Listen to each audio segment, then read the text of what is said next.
Bendize, ó minha alma, ao Senhor, e tudo que há em mim, bendiga o seu santo nome. Amém? Nosso Deus nos conhece a nossa alma, o nosso espírito, o profundo do nosso ser. Como é bom chegar a este estado em que o salmista Davi vai olhar para a bondade, para a misericórdia de Deus sobre sua vida, e ele começa o Salmo 103 como que conversando com a sua alma. Bendize, ó minha alma, ao Senhor. Senhor Deus, o Deus vivo e verdadeiro, Criador dos céus e da terra, sustentador de tudo quanto há, o meu e o seu Criador, e em Cristo Jesus, para mim e para você, o Deus no qual podemos chamá-lo de Pai, o Pai das misericórdias, o Deus de toda a consolação, que quer ser conhecido. Tanto é que quanto mais eu e você nos entregamos em favor desse conhecimento de Deus, vindo à leitura da palavra, ensino, pregação, nós aprendemos sobre Deus, sobre o seu caráter, sobre a sua pessoa, sobre o seu ser. Deus jamais brincou e nem sequer dará tal ação brincar, de pique, esconde, com respeito ao conhecimento de quem Ele é, o Deus vivo e verdadeiro. Hoje à noite eu vou convidá-lo. Nós estamos indo para o primeiro livro dos Reis, capítulo 21. Eu tenho que pregar uma mensagem neste texto. O nosso foco tem vindo desde a semana passada, do domingo passado. Eu estou pregando sobre aquele casal, Acabe e Jezabel, a rainha Jezabel, a rainha idólatra, a rainha má. E nesse capítulo 21, como eu mencionei a semana passada, no domingo, no finalzinho do culto, além daquela rainha ser entregue à idolatria, ela era também alguém que praticou, e aí o capítulo 21 vai mostrar sobre isso. Nós vamos entender sobre isso, conversar sobre isso hoje à noite, a questão de abuso de poder. E esse texto, uma vez que você já abriu a sua Bíblia, coloquemos-nos em pé. Eu vou à leitura até o versículo 7, por enquanto, até o 7. O episódio tem todo um trecho da palavra que compreende 29 versos desse capítulo 21. 1 Reis, capítulo 21. Aqui é mais conhecido esse texto. As pessoas já até deram um título para esse capítulo 21. A vinha de Nabote. Tá? Nesse tema nós vamos ler sobre a vinha de Nabote, entender essa situação, porque aparece essa vinha, este homem, e onde entra em cena o abuso de poder da rainha Jezabel. Capítulo 21, vocês estão lá comigo? Então comigo, venhamos à leitura do texto. E sucedeu depois dessas coisas mencionadas no capítulo 20, tendo Nabote o jezreelita uma vinha que em Israel estava junto ao palácio de Acabe, rei de Samaria. Então Acabe falou a Nabote, dizendo: dá-me a tua vinha para que me sirva de horta, ou outra tradução de jardim, pois está vizinha ao lado da minha casa, e te darei por ela outra vinha melhor, ou se parece bem aos teus olhos, dar-te-ei. o seu valor em dinheiro. Porém, Nabote disse a Acabe: guarde-me o Senhor de que eu te dê a herança de meus pais. Então Acabe veio desgostoso e indignado à sua casa, por causa da palavra de Nabote, os israelitas lhe falaram, quando disse: não te darei a herança de meus pais, e deitou-se na sua cama, virou o seu rosto e não comeu pão. Porém, vindo a ele Jezabel, sua mulher, lhe disse: que há? Que está tão desgostoso o teu espírito e não comes pão? E ele disse: porque falei a Nabote, os israelita, e lhe disse: dá-me a tua vinha por dinheiro, ou se te apraz, te darei outra vinha em seu lugar. Porém ele disse: não te darei a minha vinha. Então Jezabel, sua mulher, lhe disse: governas tu agora no reino de Israel? Levanta-te, come pão, e alegre-se o teu coração. Eu te darei a vinha de Nabote, o jezreelita. Ok? Vamos então orar nesse momento. Curve a sua cabeça, feche os seus olhos, coloque o seu pensamento no trono do Deus Altíssimo. Busquemos dele nesse momento a obra, o agir do Santo Espírito. Reconhecemos, Deus bendito, o poder, a autoridade da tua palavra. A Bíblia, as sagradas letras, a Bíblia é toda a Escritura divinamente inspirada pelo Senhor, para que ao tomarmos a admoestação da leitura, do estudo, a devoção, a meditação, tenhamos do Senhor, da obra do Santo Espírito, a comunicação da palavra, trazendo-nos a compreensão, o entendimento, vindo essa palavra de encontro ao mais profundo do nosso ser. Rogamos hoje à noite: Senhor, tenha misericórdia de nós e nos ajude a compreender da maneira que o Senhor quer que compreendamos e tenhamos entendimento esta porção lida hoje à noite, na qual nos entregamos a pregá-la. Usa-me e capacita-me, ó Deus, e estenda sobre o nosso povo aqui, e quem quer que venha essa palavra recebê-la, que haja o temor, o tremor do Senhor em nossas vidas, que possamos nessa noite estar servindo o Senhor com temor e tremor. No nome de Jesus oramos nesse momento, amém. Assentai-vos.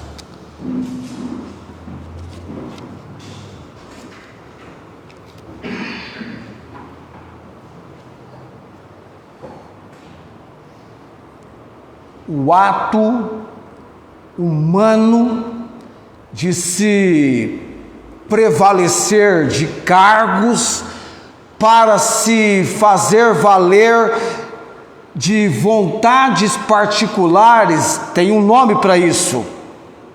Esse ato humano de se prevalecer de cargos para se fazer valer vontades particulares, tem um nome para isso: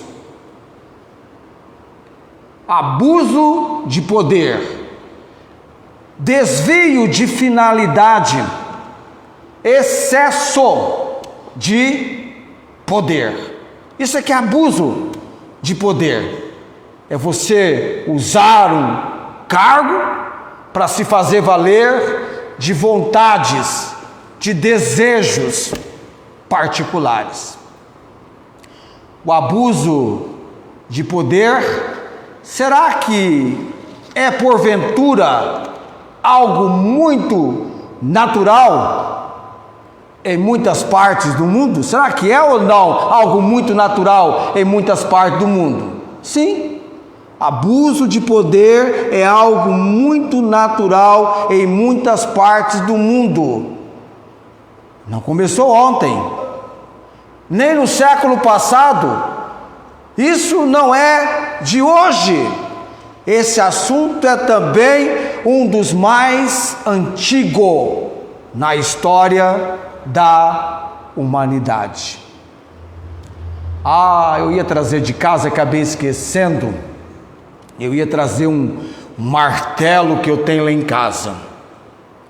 Eu ia então agora pegar esse martelo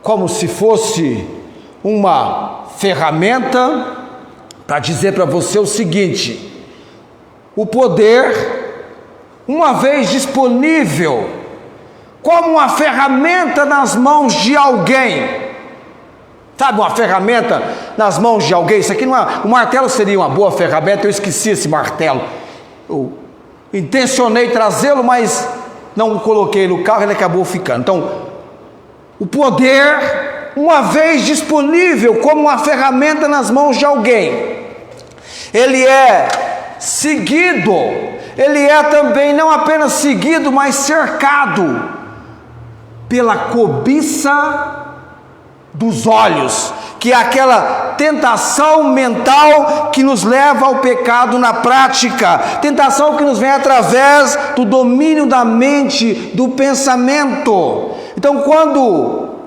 esse poder disponível, se torna disponível como uma ferramenta, ele é seguido de perto, cercado pela cobiça dos olhos, ele se torna em uma armadilha, em uma cilada das mais enganadoras que existe. O que eu quero dizer com isso é o seguinte: abuso de poder, cobiça, manipulação, distorção, trapaça, injustiça, perseguição tem destruído, podem destruir e têm destruído vidas de inocentes. Tudo isso, reis, presidentes, ministros, governadores, parlamentares, juízes, almejam ter esse poder em suas mãos e o sentimento de controle total sobre a situação. Tanto é que vai do abuso de poder, indo na linha de abuso de autoridade, que sai do âmbito administrativo para a questão penal. Hoje, na nossa lei do Brasil, na Bíblia encontramos crimes qualificados de abuso de poder, onde envolve cobiça, manipulação, distorção, trapaça, injustiça, perseguição, tudo isso convertido, direcionado no nosso texto aqui para uma pessoa, Jezabel. Eu não li o trecho da palavra em que isso acontece, mas nós vamos chegar lá. Eu quero conhecer com você.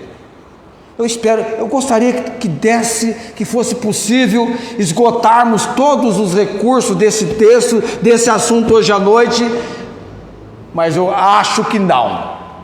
Mas vamos começar a narrativa de 1 Reis capítulo 21 e entender alguns fatos que estão aqui destacados e merecem a nossa compreensão, a nossa atenção. Então vamos conhecer a narrativa de 1 Reis capítulo 21.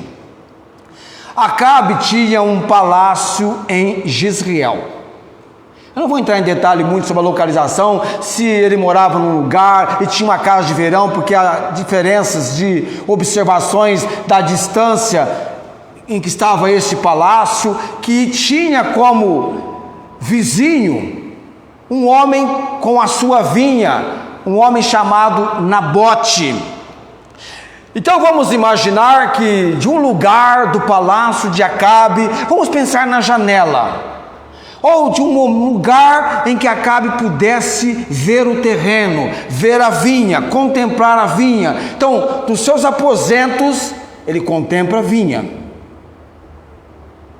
E aí vai surgir a cobiça por aquela vinha, da parte de Acabe. Terreno fértil, dando muitos frutos, produzidos com carinho, com esmero, com um trabalho cheio de cuidado, de observação, com que Nabote se empenhava para poder ver com satisfação que a resposta exuberante das vides era a sua recompensa.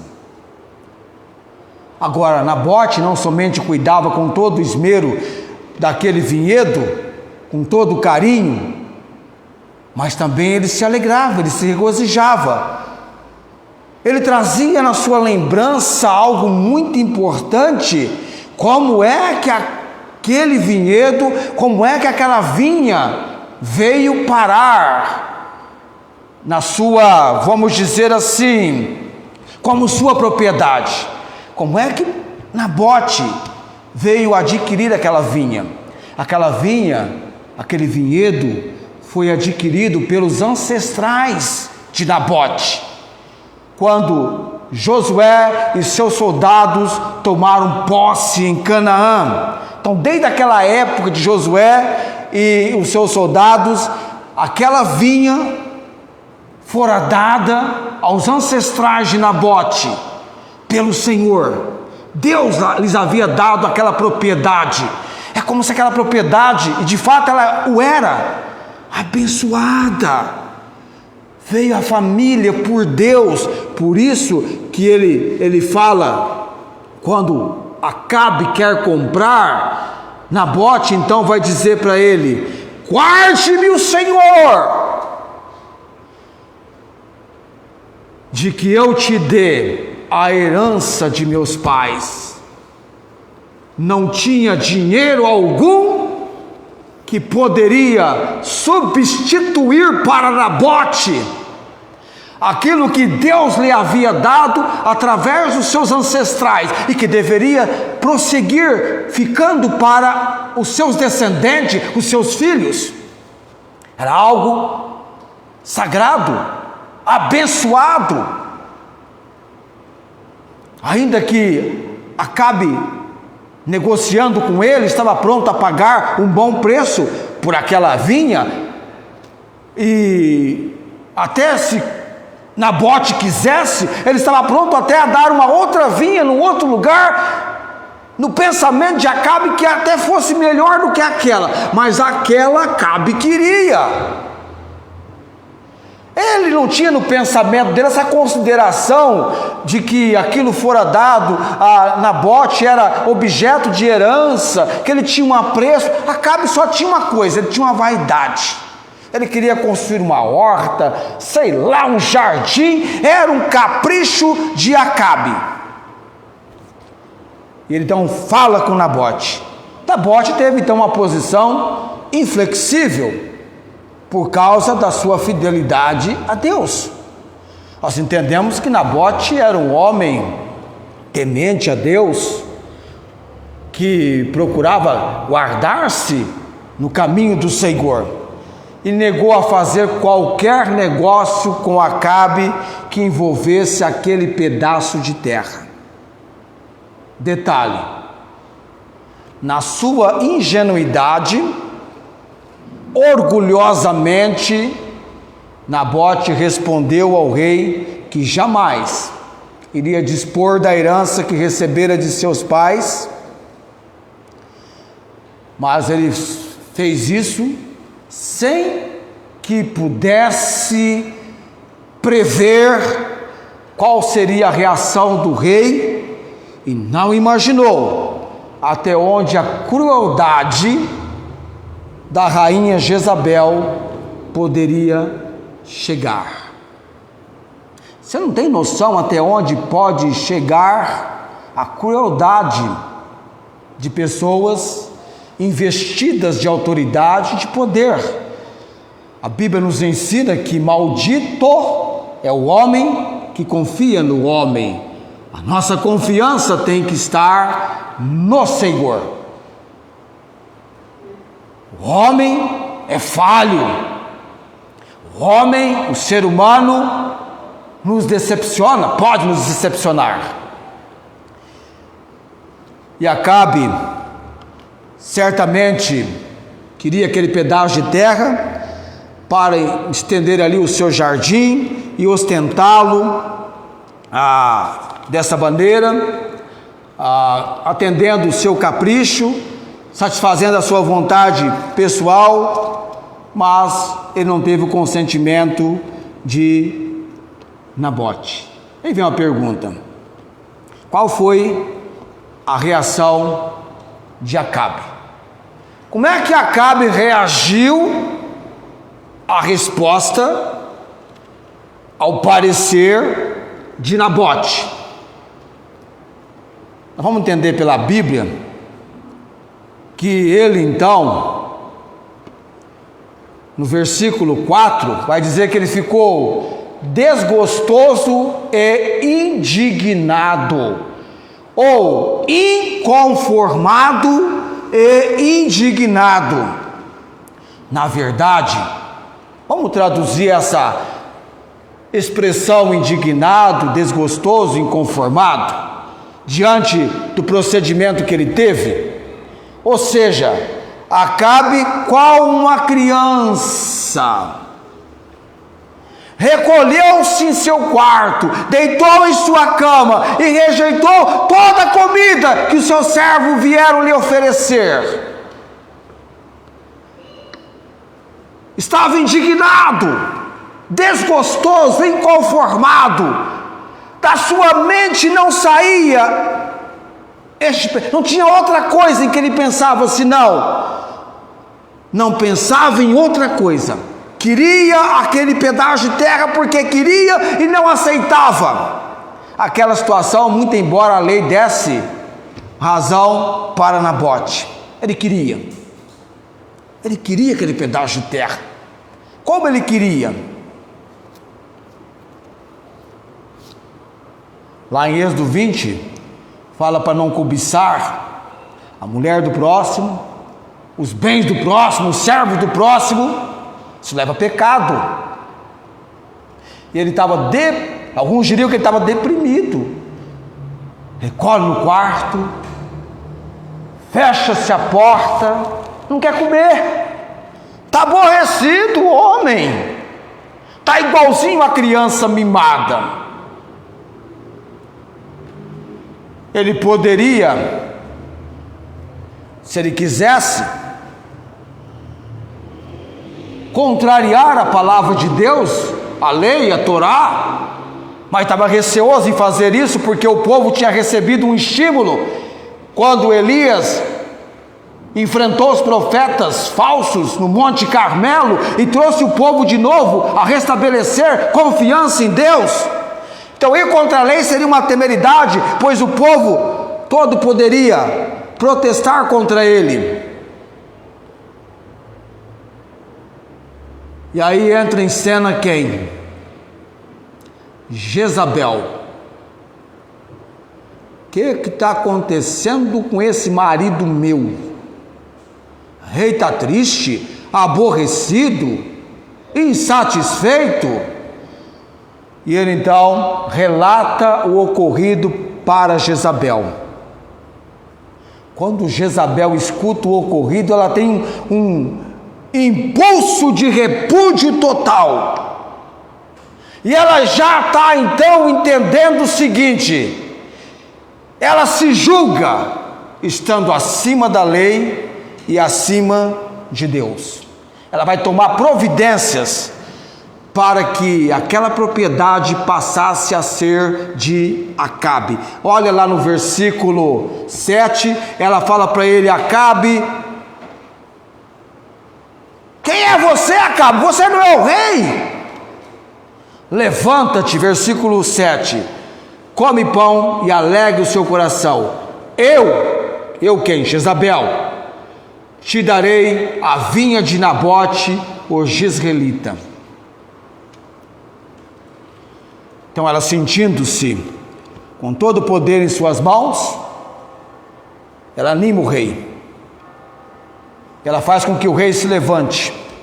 Ela faz com que o rei comece a comer, com que o rei se alegre, com que o rei tenha esperança. Jezabel sabe como dar a vinha de Nabote para Acabe. Ela tem uma mente malévola, um caráter. Essa mente malévola, alicerçada ao seu caráter, ela tem planos para fazer isso. O interessante é que Jezabel, como eu mencionei para você semana passada, ela era uma idólatra. Jezabel era idólatra. Praticava idolatria. Ela não servia o Deus de Israel. Mas já viu aquela pessoa que não serve o Senhor, mas tem uma Bíblia, lê, conhece os textos, e embora ela fosse idólatra, ela tinha um conhecimento da lei de Moisés, e esse conhecimento na lei de Moisés tinha um dispositivo que dizia que um homem, ao ser condenado à morte, se houvesse o testemunho de duas pessoas, isso tinha valor, isso tinha peso, o depoimento de duas testemunhas na acusação do crime. Isso me leva a entender que os inimigos de Deus conhecem muito bem a sua palavra. Há pessoas que estão debaixo da instrumentalização de Satanás. Eles tomam a palavra de Deus, procuram brechas possíveis e imagináveis para distorcê-la na prática. Então não é muito estranho você encontrar alguém de pai da autoridade e dizer assim: olha, mas a Bíblia está dizendo assim, ó, que a Bíblia apoia tal coisa, está torcendo a palavra. Aquela frase que nós conhecemos: um texto fora de contexto forma um pretexto, ou mero pretexto. Eu já vi gente investir de autoridade querendo dizer que a Bíblia apoia tal item do qual nós condenamos, e a palavra de Deus condena, mas fora de contexto. E Jezabel, ardilosamente, tem um plano. Ela tem um plano malévolo para fazer com que a vinha de Nabote venha a pertencer a Acabe. Ela então, no versículo 8, então escreveu cartas em nome de Acabe, e a selou com o seu sinete. O plano dela, ela não vai esmiuçar, conversar, falar o plano para Acabe, nem voltou lá para conversar com Nabote. Não.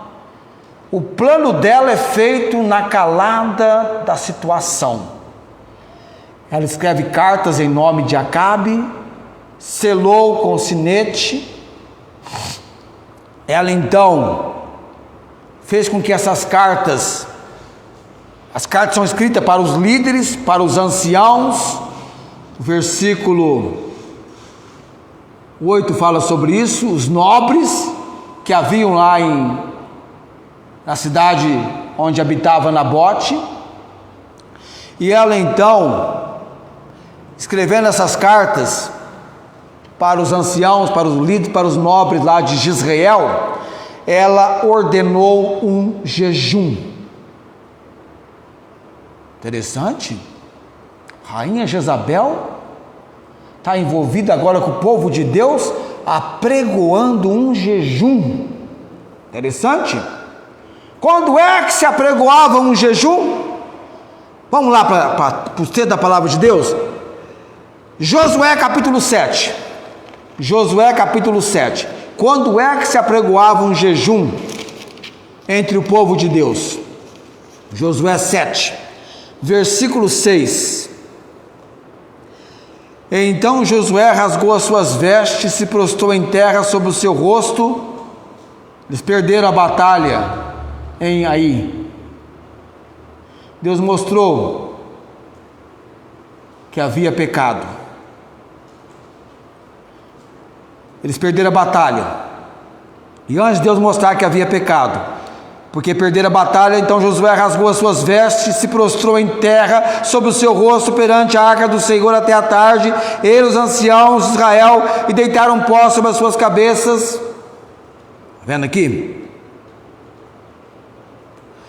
E diz Josué: ah, Senhor Jeová, por que com efeito fizeste passar esse povo o Jordão para nos entregares nas mãos dos amorreus, para nos fazerem perecer?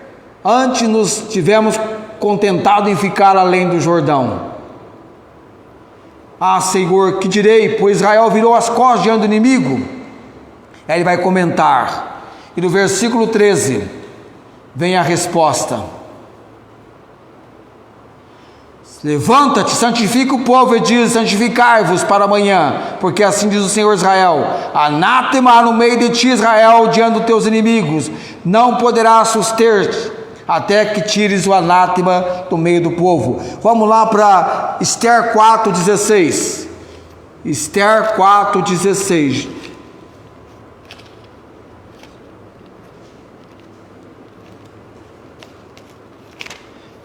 Esther 4,16. Está indo para frente aí. Cadê Esther aqui? Perdi Esther. Esther, Jó, Salmos. Esther está antes de Jó. Esther 4,16. Aqui é aquele momento em que os judeus têm uma sentença de morte sobre eles. Esther vai interceder, ou se coloca diante do Senhor, e ela diz para Mardoqueu, Mardoqueu fala com ela a respeito disso, da intervenção de Esther perante o rei, e ela fala: vai, ajunta todos os judeus que se acharem em Susã, jejuai por mim e não comais nem bebais por 3 dias, nem de dia nem de noite, e eu e as minhas moças também assim jejuaremos, e assim irei ter com o rei, ainda que não seja segundo a lei, se perecer, pereci. Ela tinha que entrar na presença do rei, não era o tempo marcado, ela poderia perecer, e era um momento ali. Geralmente um jejum era apregoado quando quando uma tragédia se despencava sobre o povo, muitas vezes por causa do pecado do povo contra Deus, e Deus queria que o povo santificasse, e então esse motivo eles apregoavam um jejum. Jezabel está apregoando um jejum, e ela pregou esse jejum. Ela pega a lei de Israel, ela entra na lei, ela usa a lei, aí entra o que eu chamei de manipulação. Ela está manipulando, porque ela tem um objetivo. Ela chama Nabote. Nabote foi chamado para estar à frente da congregação, e escreveu o carta dizendo: apregoai um jejum e ponde Nabote diante do povo. Ou estar à frente numa situação. A Bíblia diz que os primeiros lugares são lugares de honra. Colocar Nabote na frente dessa congregação, talvez ele pensou assim: estão me dando um lugar de honra, talvez porque eu seja fiel ao Senhor, estão me dando um lugar de honra na frente da congregação, por eu ser um homem fiel ao Senhor. Mas ele é tristemente decepcionado. Ele viu-se chocado com as 2 testemunhas, chamados aqui no hebraico filhos de Belial, expressão que tinha a conotação de filhos de Satanás, filhos do mal. Não sei o que ela deu para eles, se deu dinheiro, como foi comprados, mas eles foram chamados 2 para testemunharem, acusarem Nabote de um crime que ele não havia cometido. Olha até onde chega o abuso de poder, a distorção, a trapaça, a injustiça. Ele deve acusá-lo de blasfêmia contra Deus e contra o rei. E se essas testemunhas realmente falam isso, o testemunho dessas duas pessoas estabeleceria a sentença certa de morte para Nabal. E aí diz lá: e pondo defronte dele 2 homens, filhos de Belial, versículo 10, que testemunham contra ele, dizendo: blasfemaste contra Deus e contra o rei. Então trazei-o para fora e apedrejai-o para que morra. Por que tudo isso? Porque ela disse para Acabe: eu te darei a vinha de Nabote, custe. Aí nós poderíamos até desprender um pensamento: custe o que me custar. A vinha de Nabote, não importa os meios, os fins justificam os meios. Não importa como, nem queira saber, eu vou te dar a vinha de Nabal. Ela usa de distorção, ela usa de trapaça, ela usa de injustiça. Isso é ardilosamente a maneira como Satanás e seus demônios reiterado e repetidamente agem. Até hoje é assim. Não mudou a estratégia, não mudou a sua ardilosidade de assim agir. Distorção, manipulação, trapaça, injustiça. Versículo 11.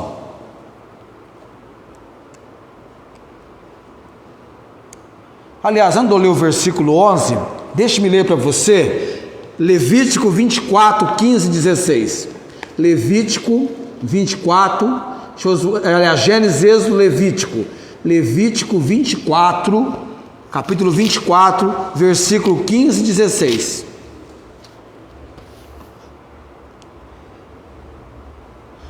E aos filhos de Israel falarás, dizendo: qualquer que amaldiçoar o seu Deus, levará sobre si o seu pecado, e aquele que blasfemar o nome do Senhor certamente morrerá. Toda a congregação certamente o apedrejará.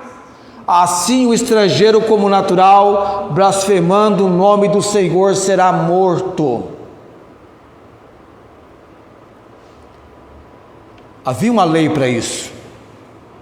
Ela vai usar esse dispositivo da lei contra Nabote. Contra ele apenas? Contra ele e a sua descendência, os seus filhos. O inimigo usa a palavra de Deus,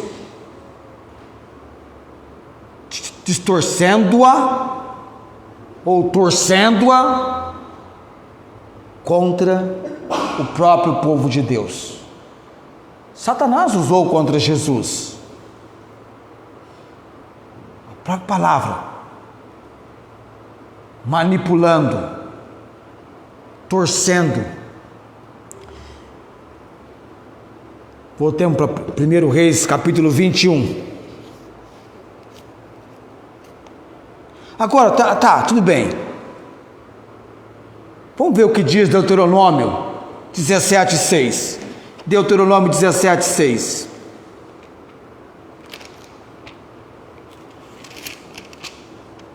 Deuteronômio 17, 6.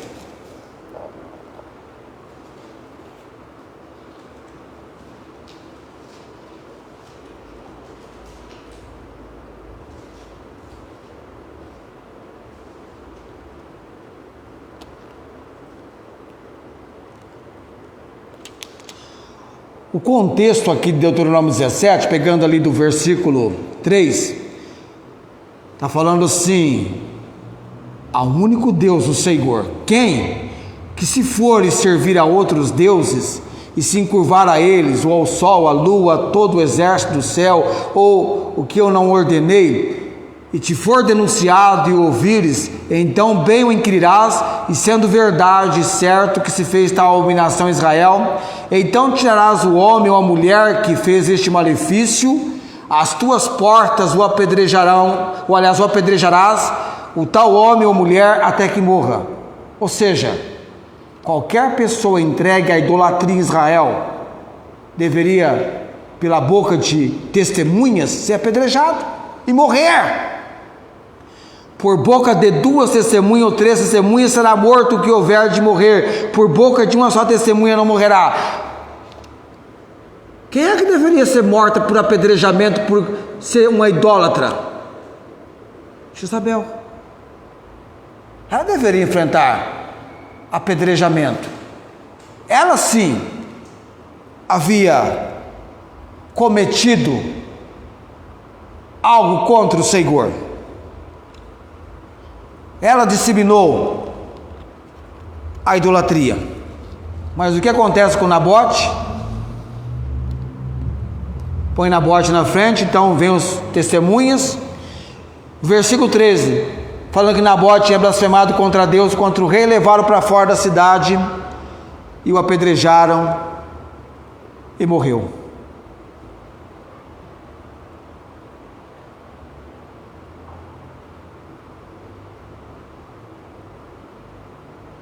Só que Deus, Ele viu a distorção, Ele viu a trapaça, Ele viu a injustiça, e imediatamente,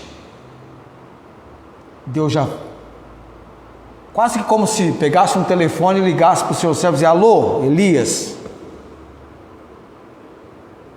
alô, Elias. Aconteceu algo muito terrível. Já vou estabelecer imediatamente juízo e justiça sobre o que aconteceu.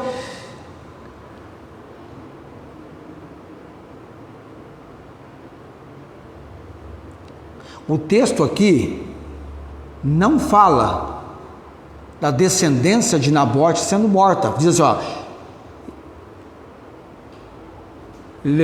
o levaram para fora da cidade, o apedrejaram e morreu. Num primeiro momento, lendo o texto, você tem a ideia que apenas Nabote morreu. Mas como que a vinha vai pertencer a Acabe se só Nabote morreu? Tem que eliminar a descendência. E aí, Deus, lá em 2 Reis, capítulo 9, no versículo 26, olha o que Deus diz lá. 2 Reis, capítulo 9, versículo 26. Por certo que se eu não visse ontem à tarde o sangue de Nabote e o sangue de seus filhos, Deus viu. Ok, Deus permitiu? Permitiu. Mas Deus viu. Deus gostou? Não. Deus não tem prazer na iniquidade. Amém? O nosso Deus, eu disse para você, Ele é justo. A justiça de Deus é uma santa justiça.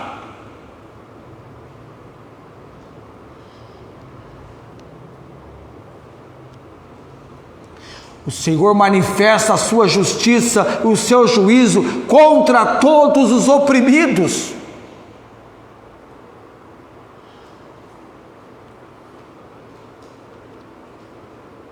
Versículo 26 ainda, diz o Senhor, Deus viu o sangue, diz o Senhor, também não te pagaria neste pedaço de campo, diz o Senhor, agora pois, toma-o e lança nesse pedaço de campo, conforme a palavra do Senhor. Deus está dando um juízo. Lá no capítulo 21, a partir do versículo 17, imediatamente após ser consumada a ação malévola, diabólica, satânica de Jezabel, Deus, o Deus bendito, cujo trono está nos céus e reina com poder absoluto sobre tudo e todos, ele se manifesta para estabelecer a sua justiça e o seu juízo. Eu e você não podemos e não devemos jamais ser pretensioso à vingança. Não podemos vingar, amados. Mas Deus, Ele vinga, Ele diz, minha é a vingança, eu recompensarei, diz o Senhor. Deus é vingador. A Bíblia diz, depois eu vou colocar nos comentários os textos que eu estou mencionando aqui, horrenda coisa é cair nas mãos do Deus vivo. Se você, enquanto eu estive agora pregando, se você tivesse noção de entender o tamanho do sofrimento que sobrecaiu século após século, eternidade após eternidade, sobre a casa de Acabe, sobre Jezabel.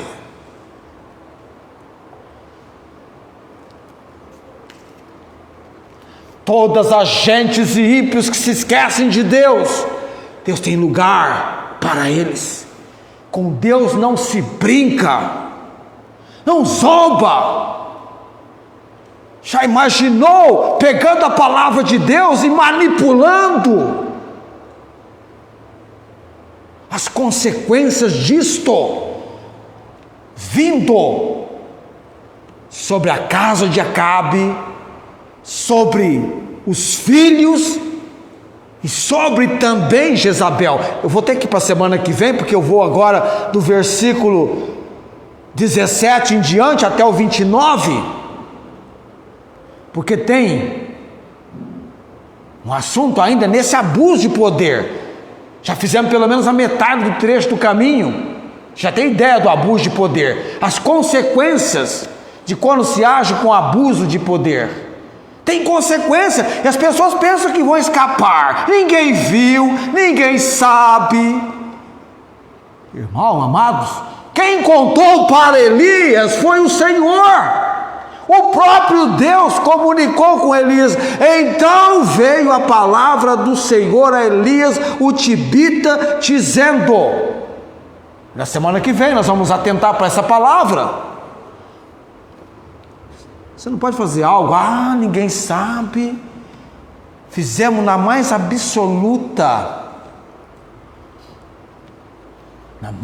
absoluta discrição.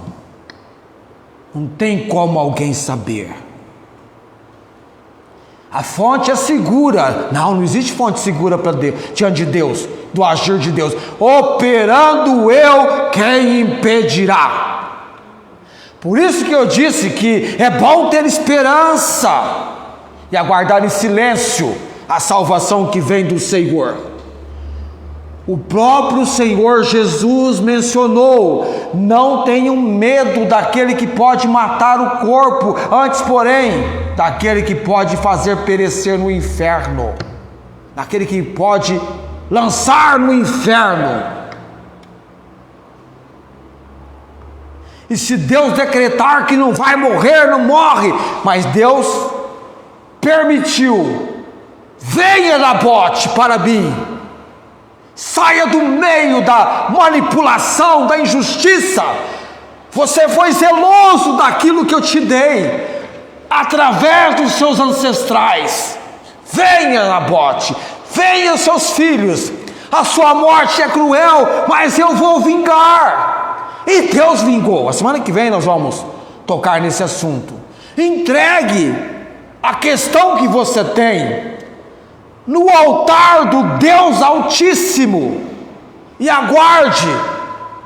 Podem destruir você, jamais, no entanto, a palavra de Deus. Podem te prender, mas jamais prenderão a palavra de Deus. E você vai olhar em dado momento e perceber: o ímpio já não mais existe. Todos que se levantaram contra o Senhor pereceram. Todos pereceram.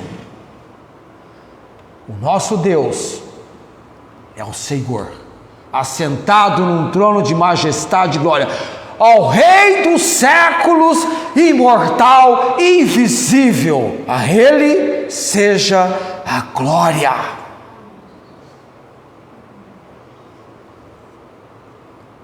Deus, no seu intento e propósito divino, havia separado João, o apóstolo, para escrever o maior tratado profético dos tempos finais, o Apocalipse, revelação. E alguém tentou matar João, mergulhando-o num tacho de óleo escaldante. João foi mergulhado e emergiu, respirando.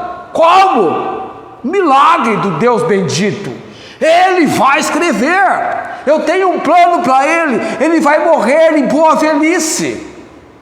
Ou seja, a minha e a sua vida está nas mãos do Senhor. Amém? Está nas mãos do Senhor.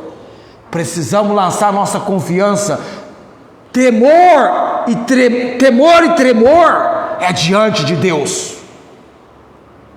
E não pense que Deus não é vingador, porque Ele é vingador. Ele diz: minha é a vingança, eu recompensarei, diz o Senhor. Se Israel era para Deus a menina dos seus olhos, e o povo de Deus é o povo de Deus, tem quem cuida, é um povo que tem pertencimento, não é um povo abandonado, é um povo que tem pertencimento, propriedade exclusiva de Deus. Amém? Geração eleita, sacerdócio real, nação santa, povo adquirido, é o povo de Deus. Brinque com esse povo, está brincando com Deus. A justiça e o juízo de Deus. A semana que vem nós vamos falar das consequências do abuso de poder, da manifestação de distorção, trapaça, manipulação, injustiça, perseguição, que podem sim destruir vidas, mas não escapa às suas consequências daquele que assim procede. Coloquemos-nos em pé.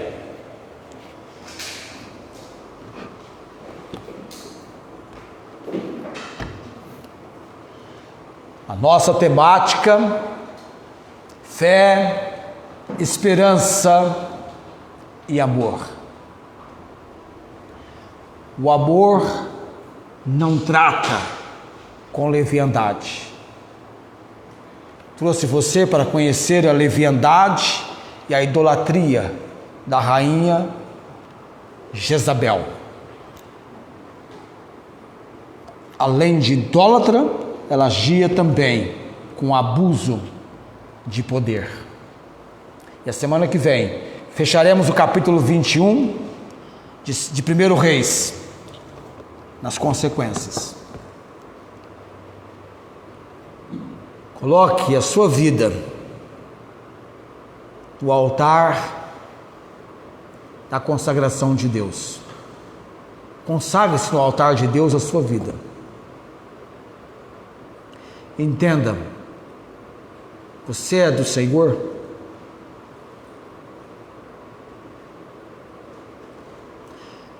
E não vos conformeis com este mundo. Ah, ninguém faz nada. Vai ser assim mesmo. É um ato seguindo o outro, como se fôssemos derrotados. Não. O nosso Deus é quem cuida de nós. Amém. O nosso Deus tem propósito. O nosso Deus não é um Deus morto, é um Deus vivo, é um Deus verdadeiro. Ele cuida de mim. Deus não nos deu o espírito de covardia, mas de amor, de moderação, de fortaleza. Os tímidos e covardes não vão à guerra, não entram no campo de combate. Os tímidos, no Apocalipse 21:8, nem sequer entram na eternidade.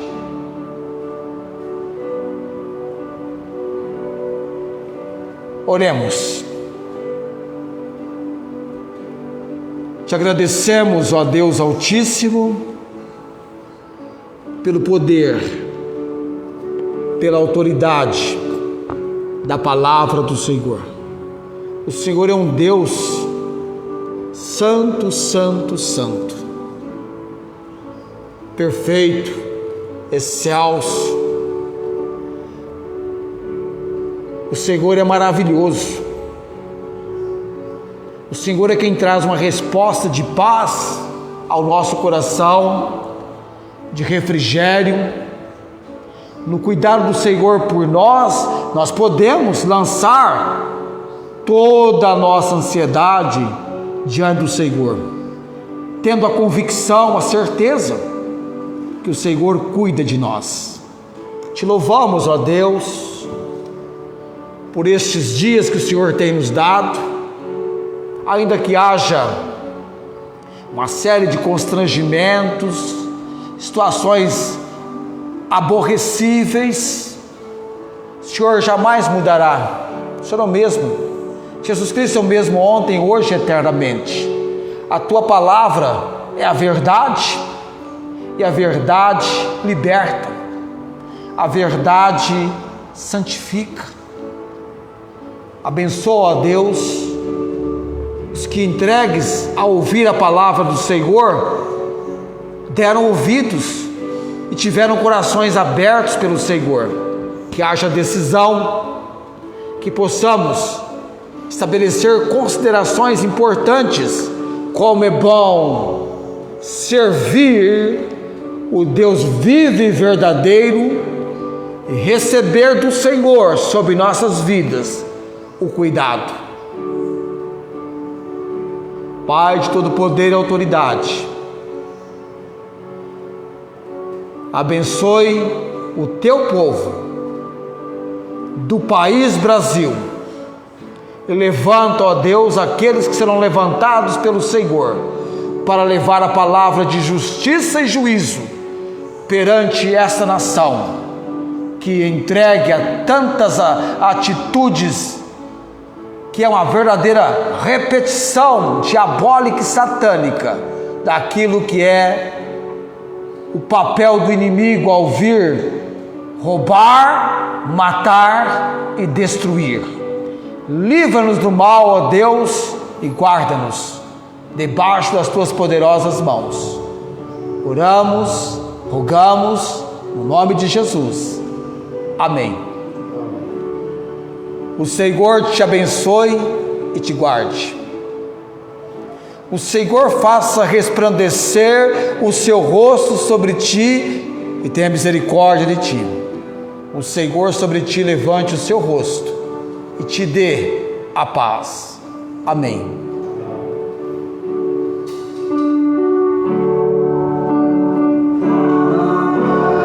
Amém.